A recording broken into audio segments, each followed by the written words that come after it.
What's this? A letter for me. Welcome to another episode of Remember the Great Sports Through the Mail Thursdays. Today I'm going to show you 3 recent returns that I got back through the mail with autographs and feature each one of those individuals that signed for me and talk about their careers. So we're going to jump right into this, and the first one is a return, and you may remember this card from a previous episode. I will link that down at the bottom, but it is a return from Jerry Bell on 1, 2, 3, and 4. And if you're looking at that card right now, you're probably saying, wait a second, it says Jerry Bell under that other guy. Well, that other guy is Darryl Porter. They actually swapped the photos of the 2 individuals on that card, so Jerry Bell signed over Darryl Porter's name over his face, and unfortunately Darryl Porter, no longer with us, will be able to complete this card. So let me tell you about Jerry Bell and his career in baseball. Jerry Bell grew up in Tennessee, however he attended high school in Georgia and then went back to college in Tennessee, where he attended Belmont University and Rhodes College in Memphis, Tennessee. He was drafted in the second round of the 1969 January draft by the expansion Seattle Pilots. At 21 years old, Jerry would be assigned to the Seattle Pilots A affiliate, where he would post a 9-6 record, posting a sparkling 2.18 ERA. The following year, the team would move to Milwaukee, and he would spend the season in Milwaukee's single A affiliate, where he would post a 12-12 record with a 2.11 ERA. In 1971, they decided to test him in AAA, and after 18 games in AAA, they decided to move him up to the major leagues to make his major league debut on September 6th of 1971 at just 23 years old. He would finish out the year in 1971, appearing in 8 games in relief for the Milwaukee Brewers, posting a 2-1 record with a 3.07 ERA.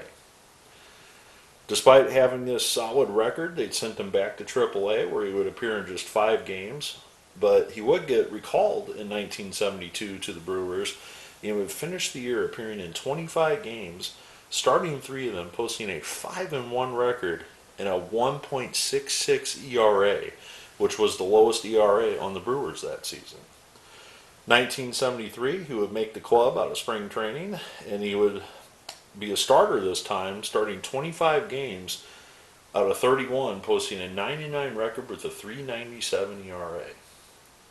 Despite having the solid season, he would have some injury problems, and he would spend the majority of 1974 in AAA. He posted a 2.57 ERA in the majors that year in 74, and eventually would be shipped off to the California Angels by the end of that season. In 1975, he would sign with the Cleveland Indians. However, they didn't place him on their major league roster, and he would split time, appearing in 24 games between AA and AAA. Well, after 1975, he was 27 years old, and I have no stats after that, so I'm not really sure if it was an injury reason or just he got a better job offer elsewhere doing something else, but Jerry Bell called it a career at the age of 27. Well, after a few years, I don't know what he wound up doing post-playing baseball career, but I was able to find him online, and since then, he's become very involved in youth baseball in Tennessee, in his home state. He's coached in different prospect leagues and different coaching leagues around Middle Tennessee, and he still to this day is involved in coaching youth baseball in Tennessee. So very happy to add Mr. Bell to the collection. I've never gotten him before. I unfortunately can't get Darryl Porter to sign that, so that's as complete as that card will ever be. And we'll move on to the next one. All right, this next one is a return from Idaho, from former pitcher Mike Garman on 1, 2, 3, and 4. And we got quite the variety here with the Cardinals, the Expos, the Dodgers, and the Cubs. So let me tell you about Mike Garman and his career in baseball. Garman was drafted in out of high school in Idaho, and he was selected third overall in the 1967 draft by the Boston Red Sox. Garman signed with the Red Sox upon graduation at just 17 years old and was assigned to the Greenville Red Sox of the Western Carolina League. He lost the only game he appeared in for Greenville, giving up 3 hits and 2 walks, the only inning he pitched. He was then reassigned to the Winston-Salem Red Sox, where he went 1-3 with a 6.75 ERA. After 3 seasons in Boston's farm system, Garman debuted with the Bo Sox as a September call-up in 1969, and he won his major league debut against the New York Yankees just 6 days later, on his 20th birthday. Imagine this, everyone. You're 20 years old, and I know some of the viewers may not be 20 yet, but some of my older viewers are well over 20. Imagine on your 20th birthday pitching for the historic Boston Red Sox against the historic New York Yankees and getting your first major league win against the Yankees. I mean, talk about being on cloud 9 at 20 years old. After spending all of the 1970 season in the minors, he joined the Red Sox again in September of 1971 and 72 as well, and made the big league roster going into the 1973 season. In 1973, he had no decisions in 12 appearances with the Red Sox. Following his only full season with the Red Sox, he was traded with John Curtis and Lyle McLaughlin to the St. Louis Cardinals for Reggie Cleveland, Diego Siggy, and Terry Hughes. It was with the Cardinals where Garman enjoyed his best seasons. He was 7-2 with a 2.64 ERA and 6 saves in 1974. Though his record dipped to just 3-8 in 1975, his ERA was 2.39. He also collected 10 saves that season. He was traded to the Chicago Cubs with a player to be named later for Don Kessinger. In his only season with the Cubs, Garman made 2 emergency starts in the second games of doubleheaders, losing both. On January 11, 1977, the Cubs sent Garman and Rick Monday to the LA Dodgers for Bill Buckner and Ivan DeJesus and a minor leaguer. While with the Dodgers, he reached the postseason for the only time in his career, appearing in 2 games in the 1977 National League Championship Series and 2 games in the 77 World Series without giving up a run. Garman was later traded in May of 1978 to the Montreal Expos. After 1 season with the Expos, he failed to make the team in 1979 spring training, after which he signed a minor league deal with the Pirates and also spent part of that season with the Cleveland Indians AAA affiliate. After the 1979 season, he did not return to the major leagues, and over 9 years in the major leagues, Garman posted a 22 win and 27 loss record and still has a very low ERA for the standards of a relief pitcher of 3.63. So I'm not really sure what Mike did after his playing career. One thing I do want to point out is he does have a pretty famous rookie card, though.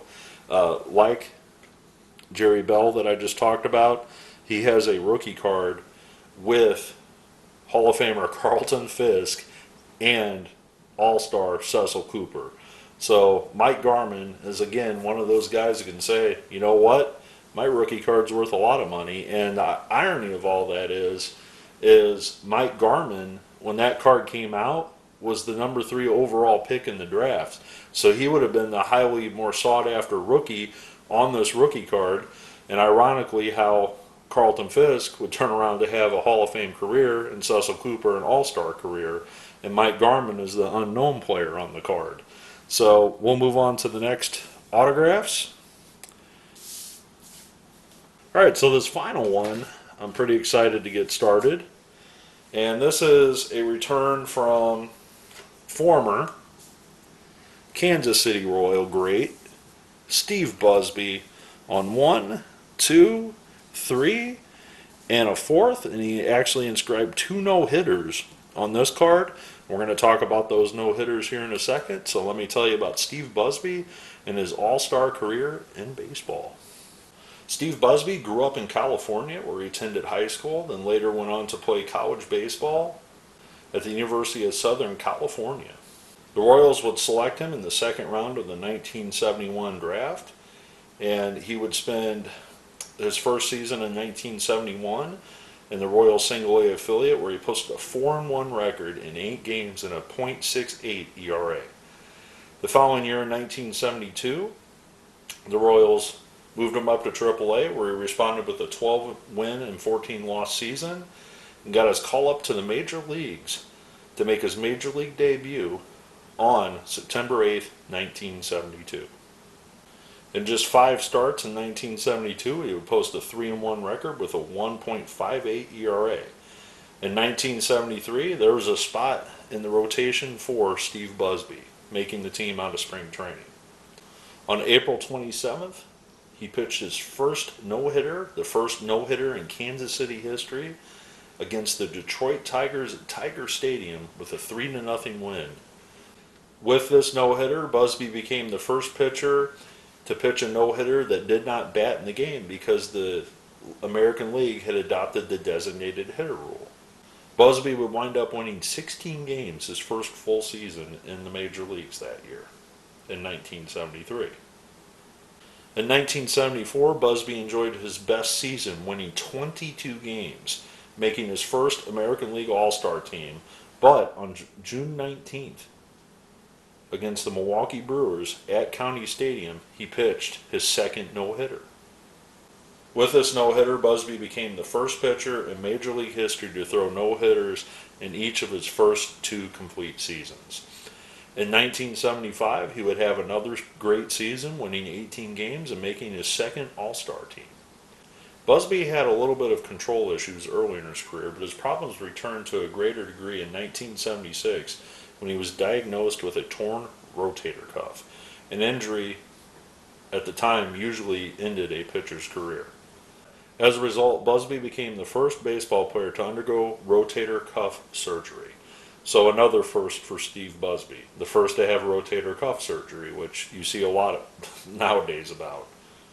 As a result of this surgery, it's often believed that his doctor recommended that he have a pitch count. As a result, it's widely believed that, even though not completely factual, that Busby was the first pitcher to have a pitch count. Unfortunately for Busby, the surgery did not save his career. After missing the entire 1977 season and most of 1978, he pitched in 22 games, including 12 starts the next year, compiling a decent record of just 6-6, but that was a far cry from his 22 and 18 win seasons. In 1980, he came close to pitching another no-hitter, but this time he pitched a one-hitter, but otherwise pitched pretty much ineffectively the rest of that season, compiling a 6.17 ERA. Busby was released by the Royals, and he signed a contract with the St. Louis Cardinals before the 81 season, but he never did make the Cardinals and pitch in the major leagues again. In an 8-year career, Busby posted a 70-54 record, had 659 strikeouts, and a 3.72 ERA in over 1,000 innings pitched. Along with outfielder Amos Otis, Busby was the first of 2 players ever elected to the Royals Hall of Fame.